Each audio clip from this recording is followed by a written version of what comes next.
y que anticipó las políticas libertarias. Conseguilo en librerías y en edicionessicus.com.ar.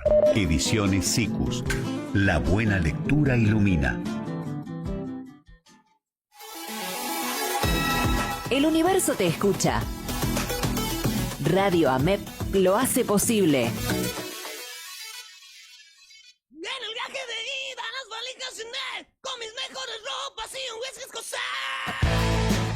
Viaje de ida, lunes, de 19 a 20 horas por Radio AMEP. Conducido por Dani Virardi, S. Súa, Dilo y Tobías. Producido por Andrea Palacios. El programa presenta entrevistas en profundidad con personajes del stand-up, arte y música. Conversaciones divertidas y auténticas que te harán viajar al mundo del entretenimiento.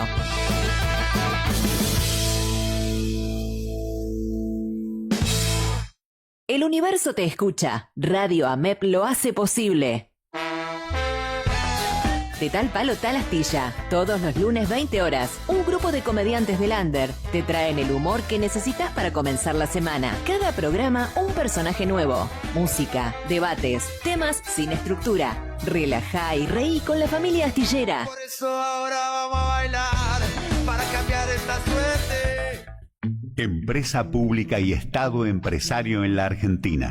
El libro de Marcelo Ruggier y Lucas Iramaguín. Un recorrido histórico y conceptual del Estado empresario argentino y de su rol estratégico para el desarrollo nacional. Conseguilo en librerías y en edicionessicus.com.ar. Ediciones Sicus. Libros para una cultura de la integración. Estás escuchando Radio AMEP. Radio AMEP, un espacio ideal para tu streaming. Seguinos en nuestras redes Facebook, X, Instagram, TikTok y suscríbete a nuestros canales de YouTube y Twitch. Además, podés vernos desde nuestra web www.radioamep.com.ar. Llévanos con vos a todos lados bajándote la app de la radio. El universo te escucha. Radio AMEP lo hace posible. Estamos generando contenidos para vos. En AMEP TV tenemos entrevistas, espectáculos, noticias de último momento y toda la variedad que nos caracteriza. Suscríbete ya a nuestro canal de YouTube y no te pierdas todo lo que tenemos para vos. www.ameptv.com.ar. Estás escuchando Radio AMEP. El universo te escucha. Radio AMEP lo hace posible. Todos los lunes a las 18, Dinardo Café, aroma a café, buena música, cine, textos y dramaturgias. Un programa de Alberto Dinardo. Los lunes a las 18 horas, Dinardo Café. Idea y conducción, Alberto Dinardo.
Muy buenas tardes, esto es el Dinardo Café, como todos los lunes a las 18 horas aquí en la radio de la Asociación Metropolitana de Editores Periodísticos. Hoy tenemos un programa muy especial, muy lindo, aparte con un tema que a mí me apasiona porque he ido a ver una obra que por suerte le está yendo muy bien.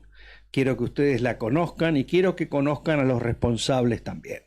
Así que, sin más, y con todo gusto realmente, los recibo acá en el piso a José Lo Vela. ¿Es Vela o Bella? Es Bella. Bella, José Lo Bella, ¿eh? José Lo Bella, un actor de aquellos. Y en pleno ascenso, ¿eh? En pleno ascenso, porque lo conozco de hace tiempo, pero ahora ya vamos a entrar en tema. Y un autor como Pedro Zenliski, que es una persona que yo aprecio mucho, conozco varias de las cosas que ha hecho y aparte muy respetado. Muchas gracias, Alberto. Buenas tardes. Un gustazo que estés acá. No.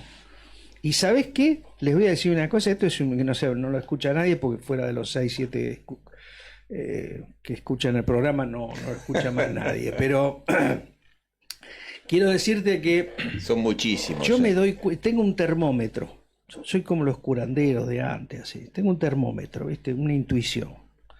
Cuando yo pongo una publicidad y a las 4 o 5 horas hay 68,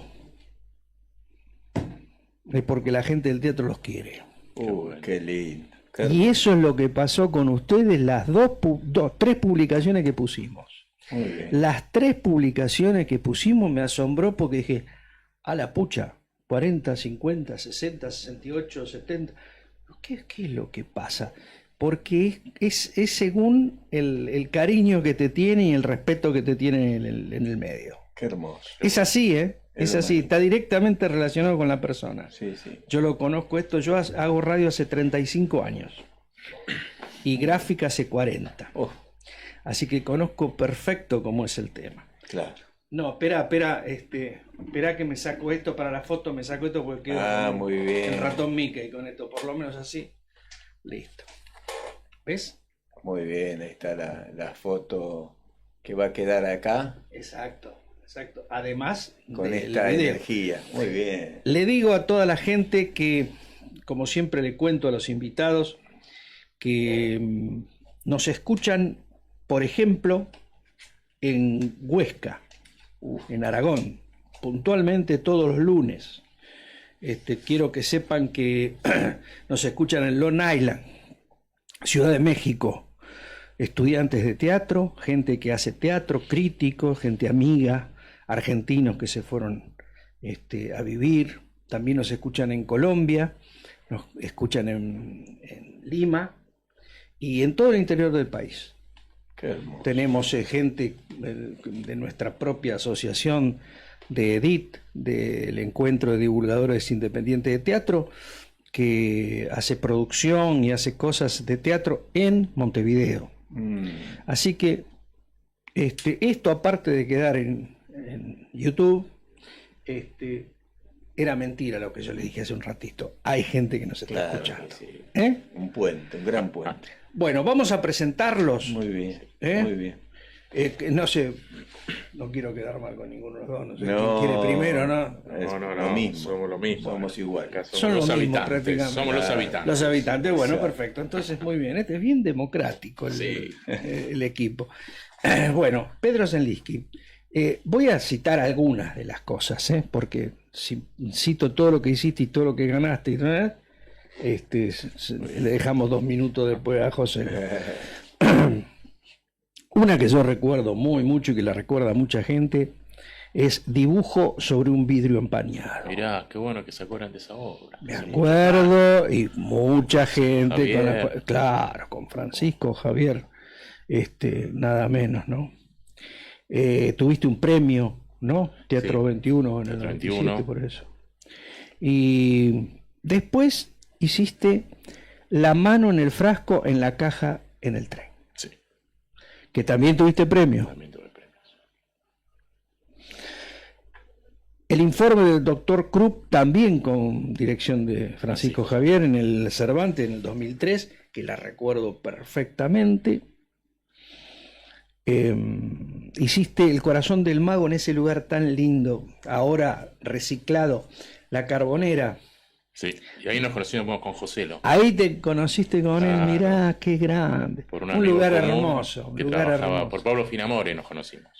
Por Pablo. Porque Pablito No. trabajaba acá con Ana Llovino y José trabajaba en el Cervantes con Pablo, No. con la obra de Monti, y ahí nos conocimos, a través de Pablo, hace 20 y pico de años. ¿Sabés que Pablo Finamore ya directamente no es más un invitado del programa? Es, yo le llamo... un inquilino. No, no, yo te digo, un comodín, un actor, porque cada vez que alguien se engripa, yo lo llamo a Pablo y viene Pablo, y charlamos, Pablo es un genio. que es un Pablo genio, un genio único, ¿eh? Pero un tipo que, de los únicos que le mandas un WhatsApp y te contesta al toque. Y siempre te responde. Hay algo, tiene un amor, Pablo. Pero tiene una conducta, tiene una forma, meterse en las cosas. No vamos al tema, ya volvemos con ustedes. Pero él te comenta y dice, no, porque estoy trabajando sobre Beckett, y se traduce una obra y se manda una obra de la San Petersburgo, donde está 1 hora y pico de monólogo que ustedes lo deben haber visto. Y vos lo llamás a los 2 días del estreno y decís, che, Pablo, tenés que venir porque quedamos todos locos con esa obra. Tenés que venir. Lo llamás el jueves y te dice, ¿cuándo? ¿El lunes? Sí. ¿Cómo no? Claro. Qué bárbaro. Sí, sí. Un gran amigo nuestro de los dos. Un gran tipo. Una humildad Un gran tipo. Y aparte todo lo que hace lo hace bien. Todo. Sigamos con Pedro Zelensky, por favor, que porque acá estamos para vender. Vamos, Claro, vendamos, obviamente. entonces. No vamos a estar ofreciendo pantalones y vendemos camisas. Claro. Entonces, vamos. Vendamos a Pedro. Claro. El libro de Almohada, también dirigido por Dora Milea. Actuó Joselo también. Con Joselo. Y con Joselo arrancaron haciendo algo juntos que también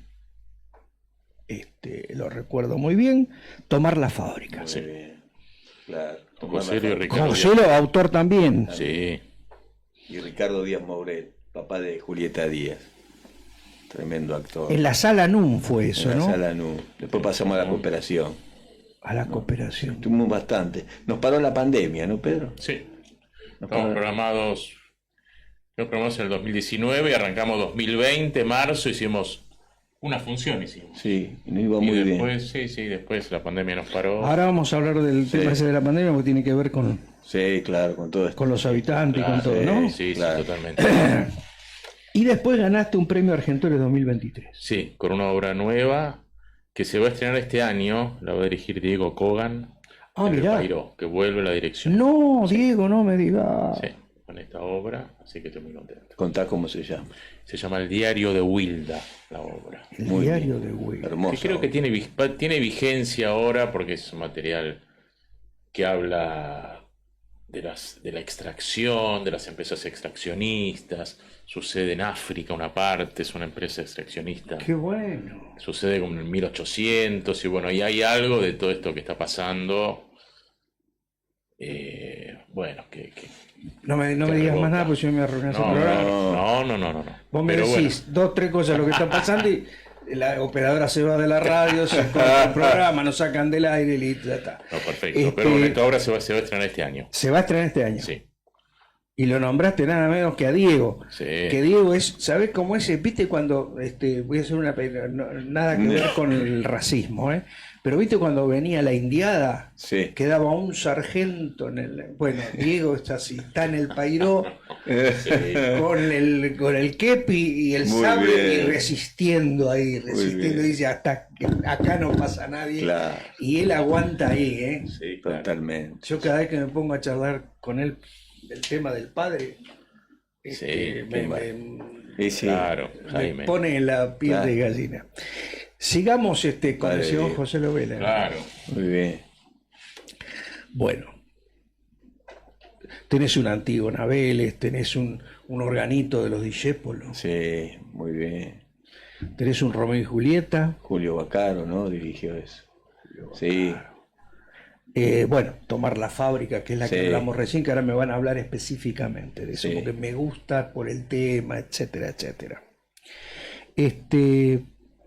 Esos superhéroes y heroínas. Mira, Uno y hay dos. superhéroes y heroínas. Yo soy, además de trabajar todo, yo trabajo mucho con con la escritura, ¿viste? Con crear los propios organismos que me cuenten. Entonces, superhéroes y heroínas urbanas, justamente, es una idea que surge de un taller que doy de crear valor en Sagay, y con actores y actrices mayores de 60 años que van al taller, asisten Qué ahí, lindo. muy hermoso, y creamos historias audiovisuales, ¿no? Ahí me llevó ahí Pepe Soriano, queridísimo Pepe. Con Pepe hicimos La Laguna Dorada, para cruzar línea, ¿no? Una obra hermosísima. Y Pepe nos llevó ahí, hicimos ahí, trabajamos y creamos una miniserie que justamente, mira qué loco, uno de los guionistas es Pablo Finamore. Creamos una miniserie de 10 capítulos con 10 historias que cuentan historias que crean valor en la sociedad. Bueno. Hermosísimo. Qué Eso bueno. todavía no se estrenó. Se estrenó en Sagay, pero no. Y después en teatro hay algo muy lindo que yo quiero nombrar, que fue un antes y un después. Yo tengo varios antes y un después.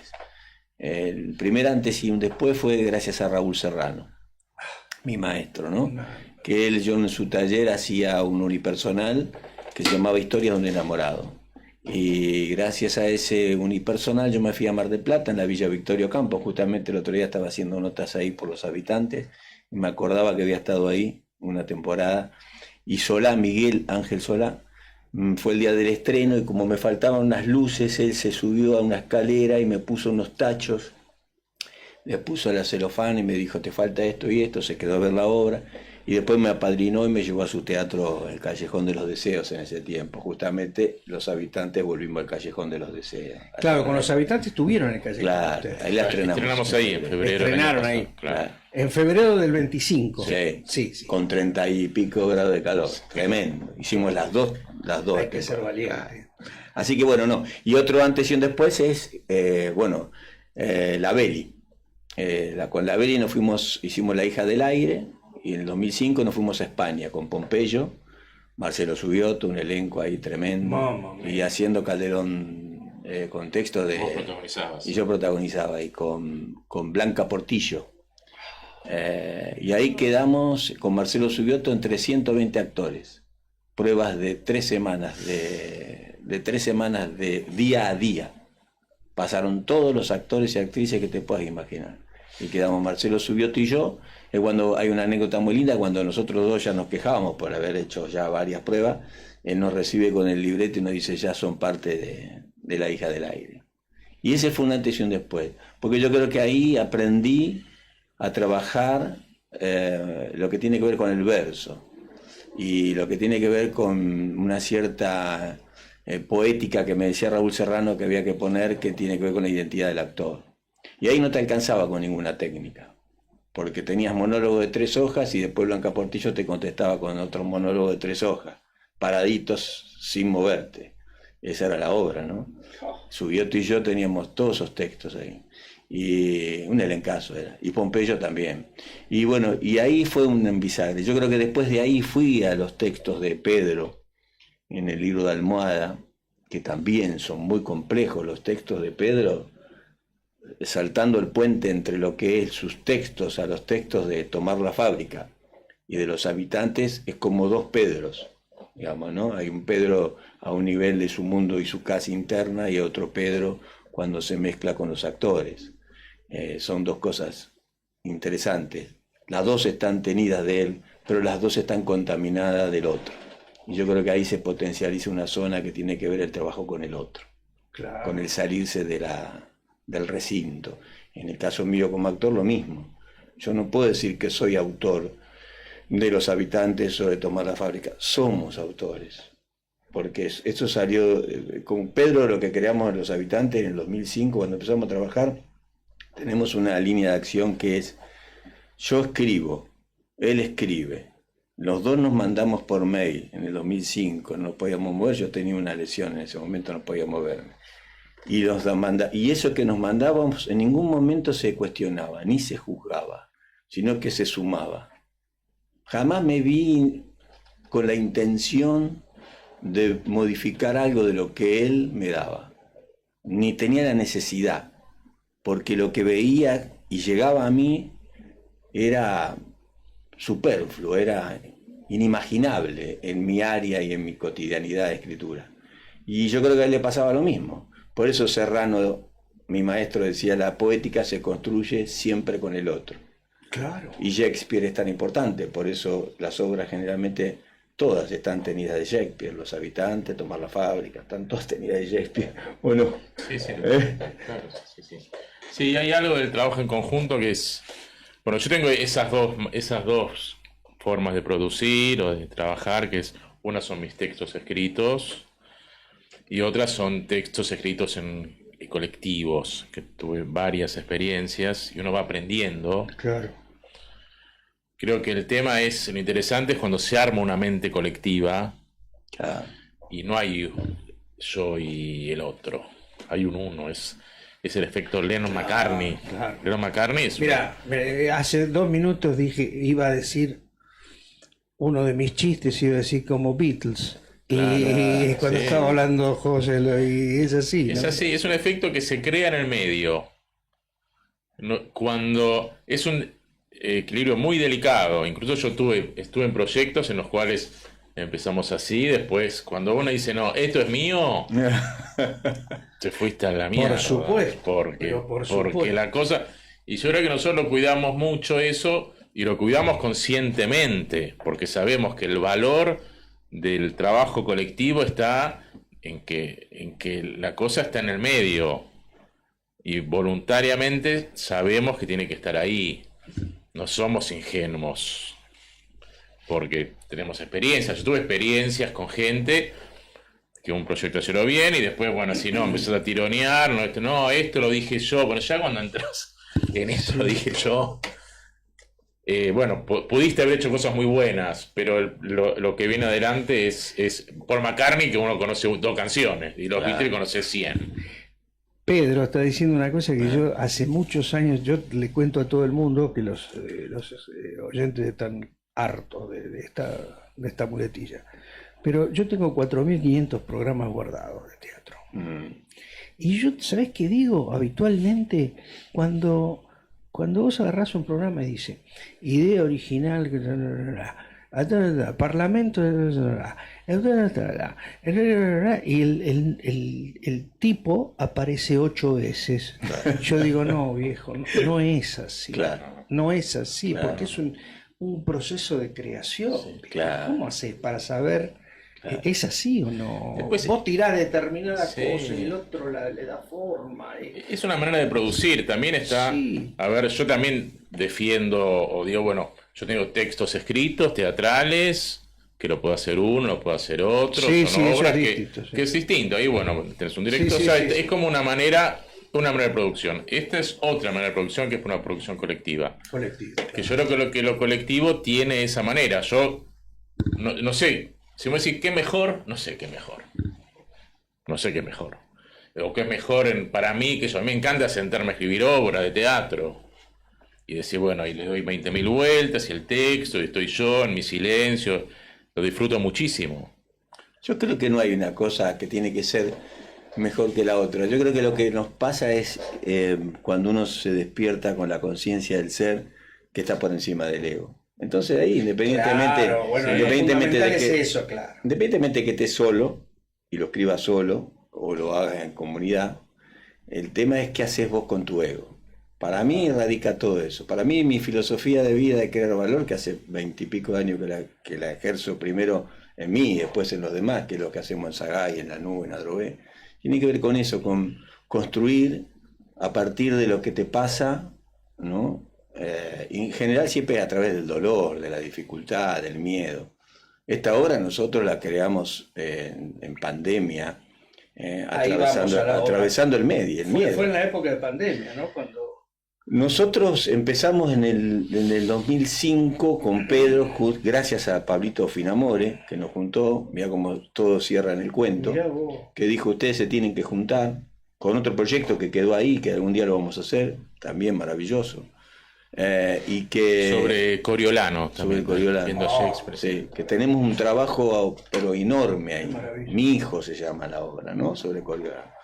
Y bueno, y eso quedó, y empezamos a trabajar una idea que trajo Pedro cuando yo estaba allá en Temperley sobre los habitantes. Una familia de muertos investiga su propio crimen. Eso que Pedro trajo como idea y como escritura, en formato como escribe Pedro, lo fuimos transformando, no sabíamos en qué. Sí sabíamos que podía llegar a hacer varias cosas. Por eso digo, mira, la intuición y el devenir del tiempo. Pasó de ser una película, una miniserie, pasó de ser una temporada en la Argentina en 1955 al bombardeo de la Plaza de Mayo, pasó por los genes, se escribió, se buscó producción, aparecieron los actores, tenemos los escritos de los May de Patricio Contreras, Julieta Díaz, Dario Grandinetti, Natalia Smirnoff, Lucrecia Martel, todos dando devoluciones diciendo que querían saber cómo continuaba. Solo a través del mail. O sea, la única comunicación era: yo te doy a vos para que leas los primeros 2 hojas, 3 hojas. Si no te interesa, no nos escribas. Y lo que nos devolvían: danos el segundo capítulo, danos el tercer capítulo. Eso que a nosotros es interesantísimo, ¿no? Y los dos escribíamos con una premisa: las palabras deberían tener el peso que tienen en los sueños, que es de Federico Fellini, ¿no? Claro. Entonces los dos nos enamorábamos, porque yo cuando le escribía a él, si yo no me enamoraba, no le iba a enamorar a él. Y acá hago un salto cuantitativo, que después lo va a contar mejor Pedro. Pero cuando esto era miniserie audiovisual, y 4 temporadas, ¿no? Argentina, España, México, Italia, producido por un pedido de una productora. Todo época, caro, mucha plata, muy costoso, difícil, complejo de hacer, de realizar en el audiovisual. Pero cuando viene la pandemia y viene el dolor y viene todo esto que después lo ampliará Pedro con su historia, pero viene el hecho de no comunicar, no saber qué hacer, el miedo, el tema de la comida, no tener para morfar, lo que vive el actor con eso, que también es para hacer varios programas de eso, el repartir con María Rosa Frega, que íbamos con la Duster que tenía yo, íbamos a repartir la comida en Lanús a la gente que no tenía, con los bolsones que juntábamos entre los también actores. Un personaje maravilloso. Divino, María Rosa Frega, divino. A eso voy. Entonces, ahí se me ocurrió transformarla en una unipersonal. Pero tenía que enamorarlo a él. ¿Por qué lo tenía que enamorar? Porque una cosa es la razón. Mira, Pedro, sabes que yo esto lo veo de tal manera, pim, pim. Si yo iba con la razón solamente, es muy difícil. Era un producto audiovisual, escrito con interior, casa, noche, frío, ¿se entiende? Sí. Millones de personajes. Entonces yo ahí empecé a trabajar mi dolor. Estaba pasando un dolor muy grande, que siempre, por eso el dolor se transforma en acción. Serrano decía: siempre que te pasa algo, transformarlo en un hecho artístico. Yo estaba pasando un dolor muy grande, que gracias a los habitantes ese dolor se transformó, y todo aquello que yo creí que había perdido lo recuperé: el amor, la pareja, el ser, la dignidad, el hombre que crea. Por eso Joselo es un Joselo distinto a lo que vos te referías en el comienzo. Es un Joselo, no sé si en ascendente, pero es un Joselo que está conociéndose a sí mismo, quizás como nunca se conoció. Bienvenido a los 60 años, no hay nada para eso. Ahí apareció este hecho de enamorar al otro. Entonces yo me caminaba 5 vueltas a la manzana por la plaza de Medrano y Salguero, y después, con el material escrito y el material que él tenía, empezamos a construir. Pero lo empecé a enamorar a él. Y yo me iba de ahí, veía la cara y me decía: puede ser. Un año trabajamos y terminó siendo Los Habitantes, la de España, que estaba atravesado por ese dolor y ese encuentro con lo que decía Raúl, que es: el arte tiene que tener íntima relación con lo que sucede en el momento, en el aquí y en el ahora. Si no, es otra cosa. Si no, hace otra cosa. Entonces yo estaba atravesado por todo. Todo lo que está en Los Habitantes, todas son imágenes, saltos cuantitativos, expresiones mías, pensamientos, sueños, llevado a Pedro, que Pedro tiene un matiz y una economía y un remate sobre cómo tienen que terminar las cosas, que cuando te dice: termina acá, no dudes y termina ahí. Sí, es soberbio. ¿Se entiende? Como Es soberbio. es algo que a mí me impresionó realmente, ¿no? Ese es Pedro. Sí, sí, sí. A mí Te me dejo la impresionó. palabra, Pedro. Sí, a mí me impresionó. No, en serio. Y ¿sabés qué? Me parece que también, a ver, yo sé que estás por ahí en búsquedas internas y filosóficas y demás, pero también hay, por eso te decía, hablamos de Tomar la Fábrica y esta obra.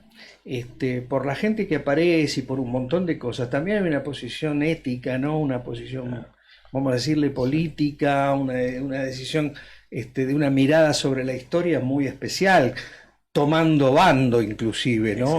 Muy, muy claramente, ¿no?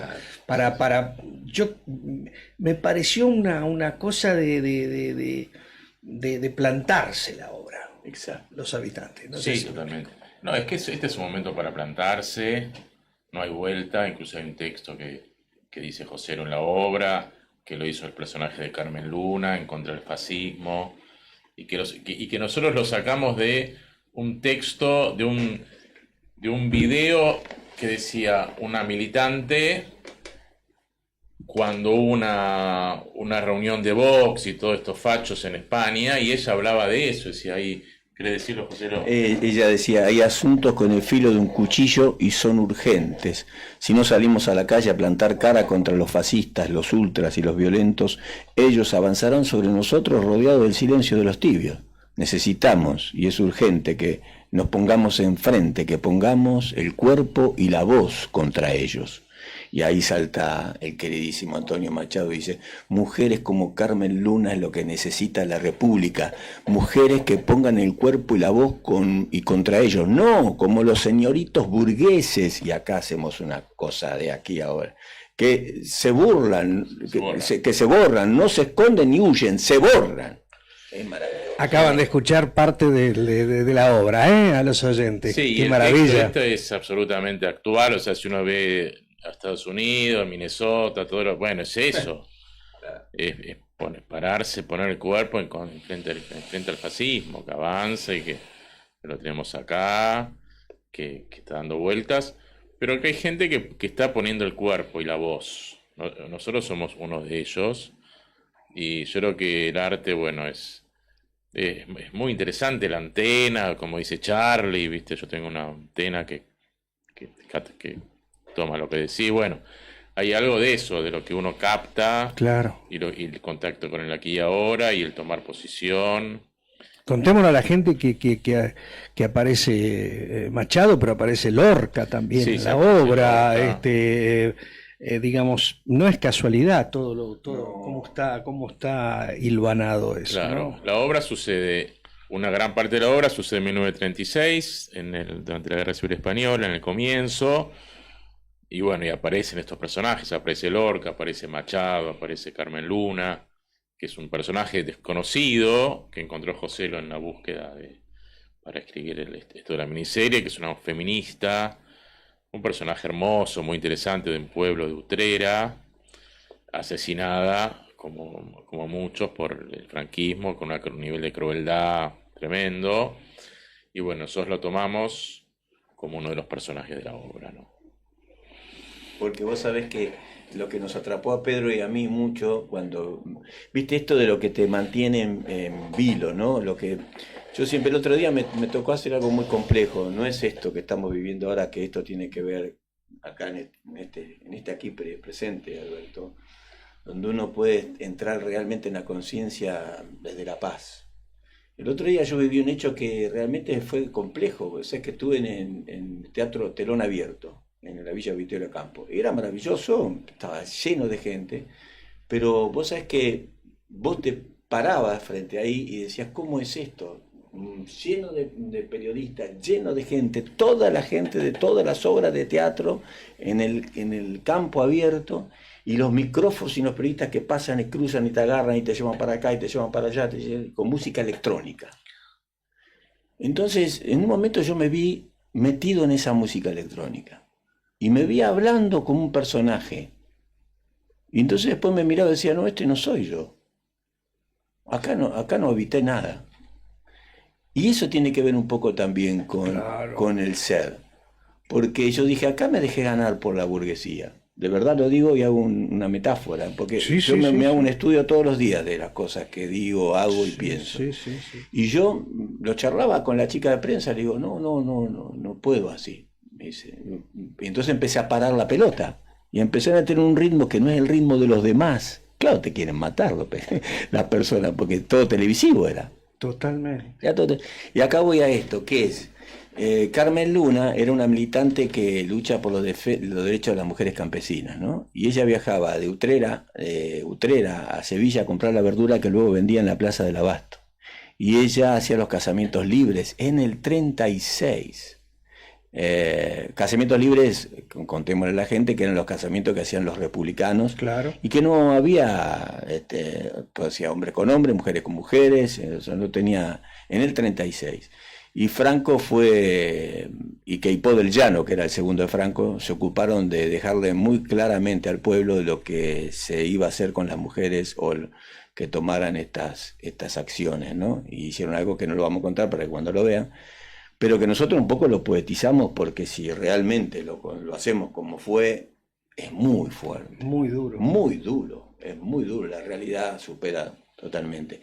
Y, perdón, y no me quería ir de los habitantes. Claro, cuando sucede un asesinato colectivo, una matanza, algunos muertos tienen la posibilidad de habitar los cuerpos de los vivos. Algunos muertos pueden entrar en los cuerpos, pueden interactuar, pero algunos muertos. Esos muertos, que son los justos, mira qué paradoja, los justos, gran metáfora de Pedro Sendinsky, ¿no? De ponerle los justos a los personajes asesinados en los republicanos. Por eso Pedro lo justo, digo, mira y además Pedro le pone Shempton al personaje, que Shempton tiene toda una particularidad, ¿no? Shempton, los justos, y son asesinados, y este judío muerto en el 1903 que ve... Así empieza la obra. Claro, contala, Pedro. Claro, nosotros, los habitantes son un grupo de muertos que puede ingresar en el cuerpo de los vivos. Y nosotros inventamos este cuento de la vida y la muerte, que puede ser tan válido como cualquier otro. Totalmente. Nosotros decimos, bueno, lo que dijimos es, cuando existe una muerte colectiva, hay algunos muertos que pueden entrar en el cuerpo de los vivos para accionar. Para evitar, para ayudar, para hacer acciones justas, para actuar contra los tiranos, para evitar que maten, digamos, hacer justicia.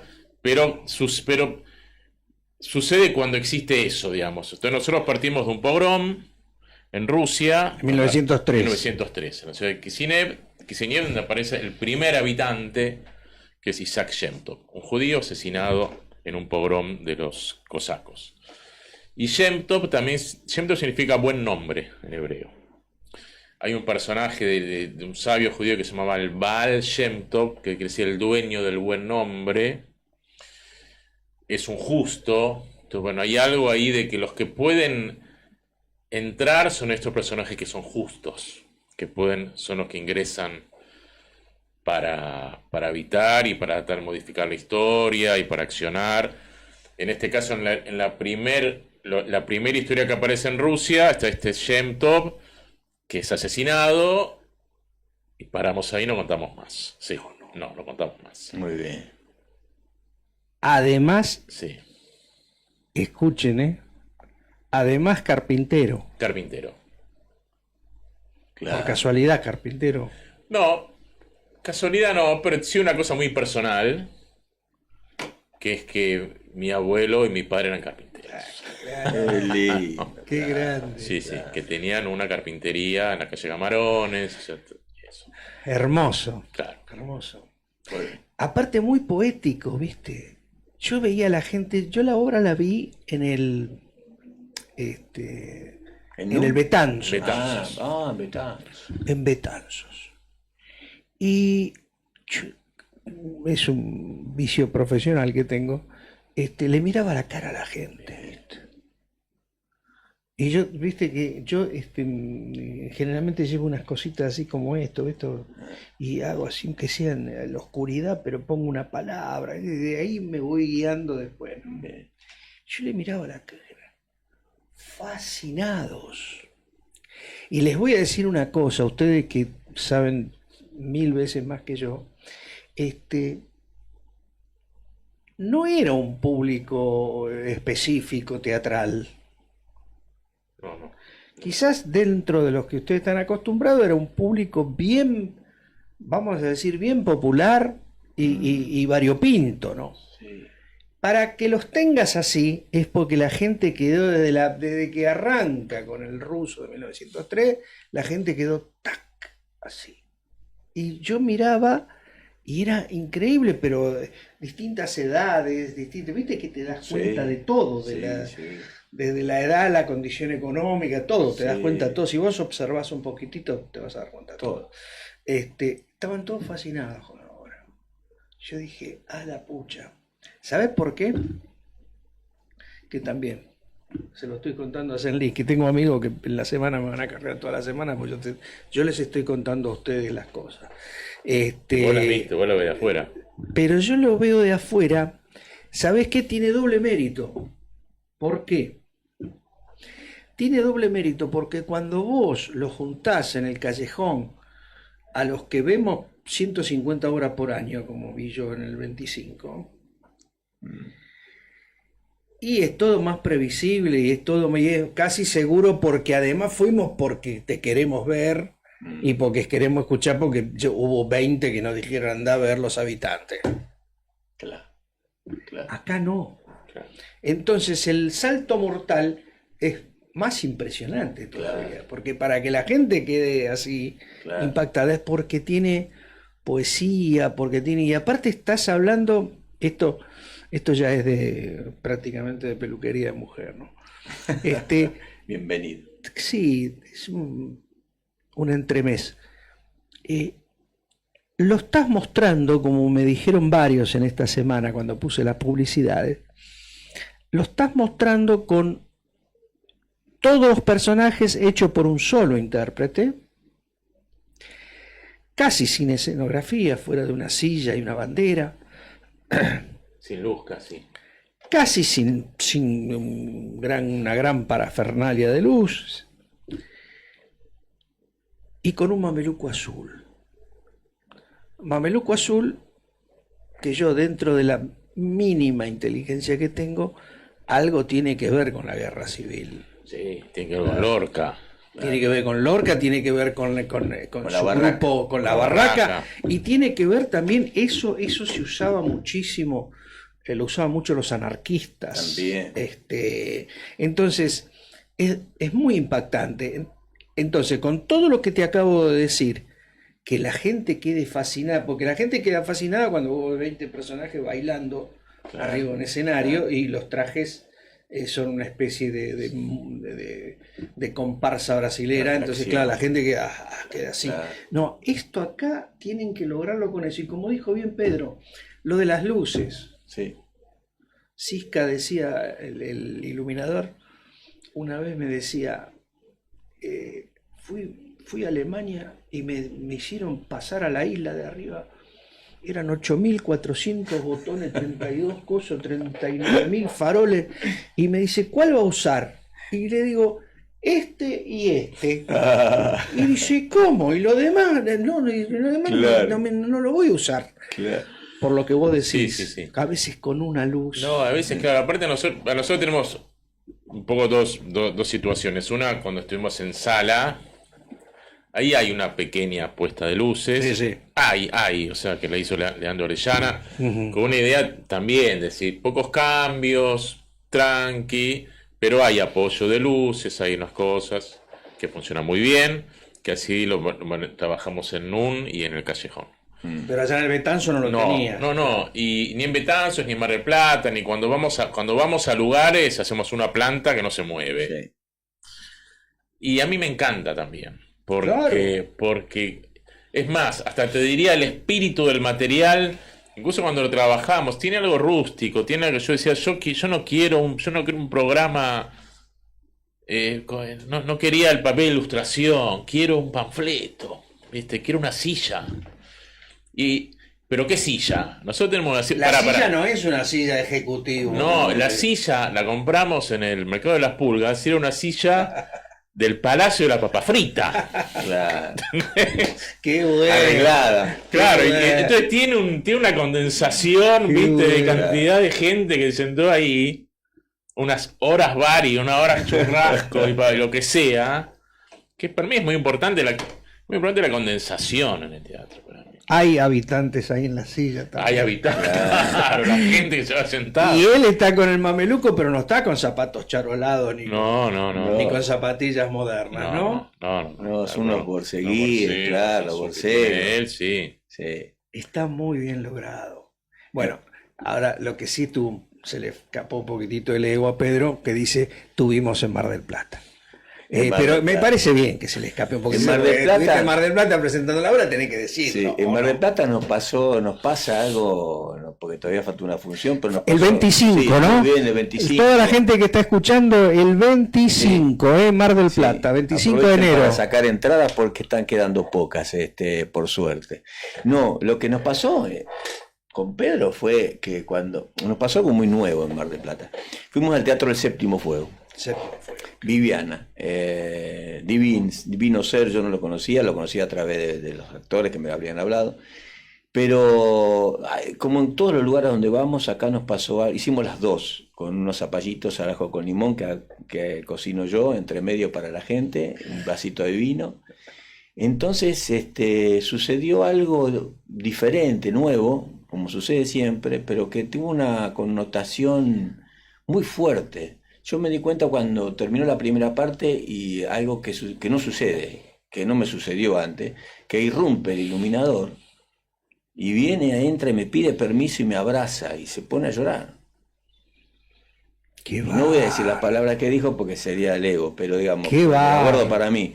Pero eso fue... Entonces, cuando salí a hacer la segunda parte, había algo del habitar de él que entró en mi hábitat.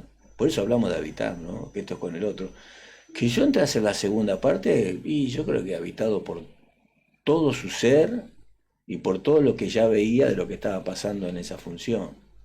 Que también había muchos republicanos, ¿verdad? Muchos pensadores de izquierda.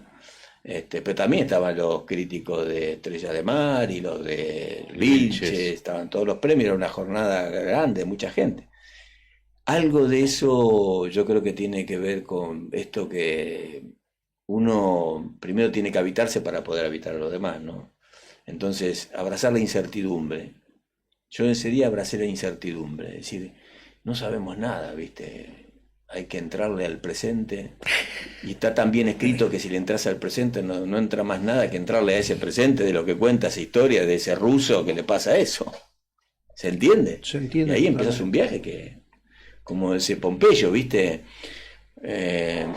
A Pompeyo me encanta escucharlo y tenemos muchos pensamientos en común. Y viste, cuando uno entra a habitarse, uno ya ni siquiera ya la obra pasa a ser otra cosa. ¿viste? Bueno, desde otro lado, pero Habitación Macbeth es eso, ¿no? Sí, claro. Todos esos personajes habitando en Pompeyo, Sí, ¿no? totalmente. Claro. Y esta obra no tiene fin en eso, ¿eh? Yo le decía a él, cada día descubro más cosas. Vos hablabas de la fiesta esa en Mar del Plata, en Villa Victoria. Sí. Hice yo durante 2 años unas tertulias que me invitaban, que era Logosofía, que hay acá en Coronel Díaz, hay una fundación logosófica y demás. Y bueno, me leí 10 libros de Pecoche, que es el fundador de la Logosofía, y ahí hablaba, digamos, lo principal es la evolución consciente, ¿no? Exacto. Todos los días ver qué hicimos, cómo lo hicimos, por qué reaccionamos. Muy bien. Y vos decías, yo en un momento pensé, pero yo no estoy... Y él dice en los libros, los pensamientos tienen vida y te habitan los pensamientos. Y cuando te vienen los pensamientos de otro, vos tenés que identificar, porque si no, en muchos momentos, cosa que acá me voy un poquito a la cancha, ¿no? Ustedes lo pueden ver no en las clases de filosofía, sino en los taxis. vos terminás diciendo cosas que decís, ¿por qué digo lo que estoy diciendo? Por el pensamiento. Claro. Y vos estabas hablando de Sí. eso, de ese ambiente y el pensamiento. Y vos sabés que voy más allá, mira, porque me interesa mucho este tema. Yo creo que el texto que dije es correcto y excelente. O sea, estaba muy bien en el texto. El texto de la obra era el mismo, pero no el que habitaba el texto. Claro. Porque el que habitaba el texto estaba acelerado por la música electrónica. Claro. El texto iba bárbaro, pero entraba en ese engranaje donde me costó dos o tres entrevistas hasta que me di cuenta, pero dije, pero digamos, hay algo de eso, sí. Yo creo que... digámosle a la gente que son 4 episodios. 4 episodios. Que mucha gente me habla de lo mismo. Toda la gente que yo le mencioné, sí, dice, lo del claro, los 2 días. El capítulo, no sé si 1 y 2 y 3 y 4, todo el mundo lo tiene ya bueno. Ahí me conocido porque les gustó la idea. Y ahora para finalizar, no sabés lo que tengo preparado, justamente bien. Tengo preparado. Pero eso es mérito mío. Por favor, no quiero ningún tipo de... te decía que está muy bien presentada la obra y quiero que la gente la vaya a ver. Bien. Decime los habitantes, el 25 de enero, el que está por la costa, ¿dónde la puede ir a ver? Bien, el Séptimo Fuego, Bolívar 3500, está el Teatro del Séptimo Fuego a las 23 horas, que cae domingo. Ahí ya terminamos, hacemos la primera parte, hacemos la parte de Shempton y Federico García Lorca. Y después, por supuesto, la van a volver a hacer en Buenos Aires. Sí, estamos viendo dónde. Estamos todavía no tenemos. Vamos a hacer. Porque hay mucha gente que le comenté, que yo dije, ¿dónde?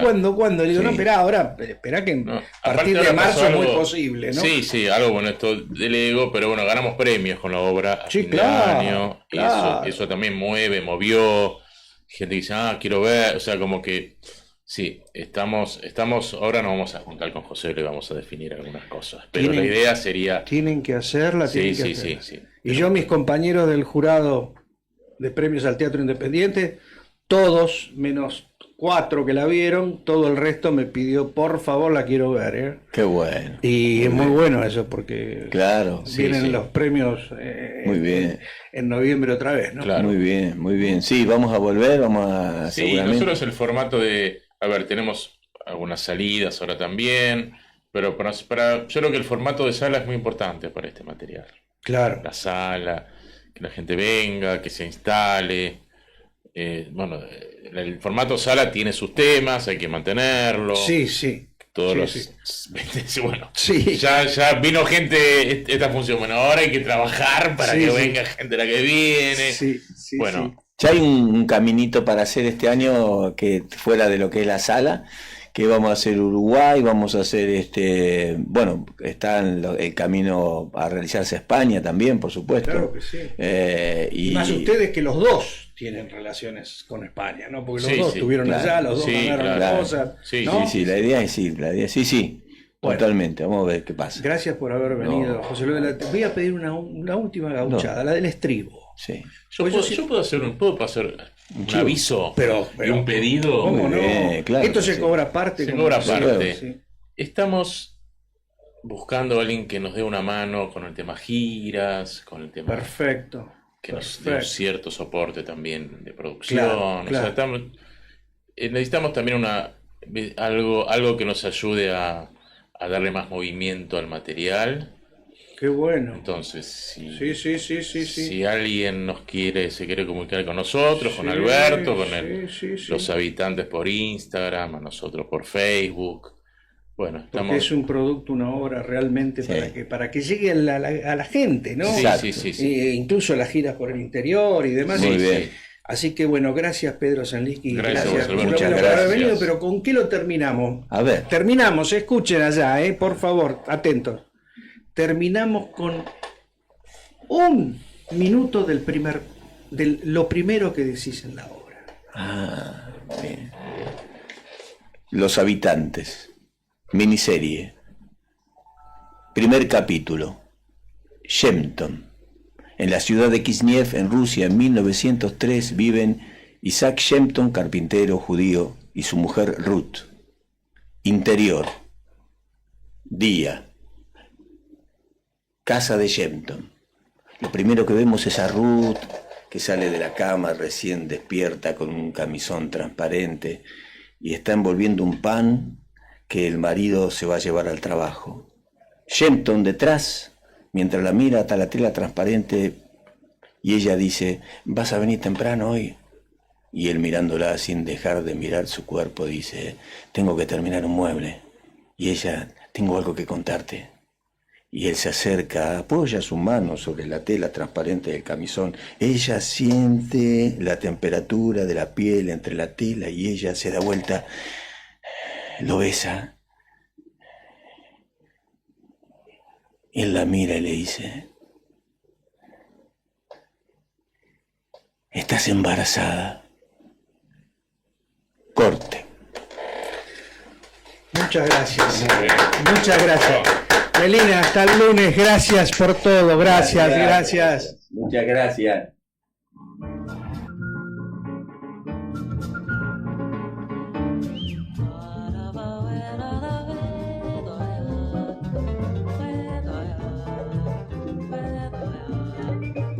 Well,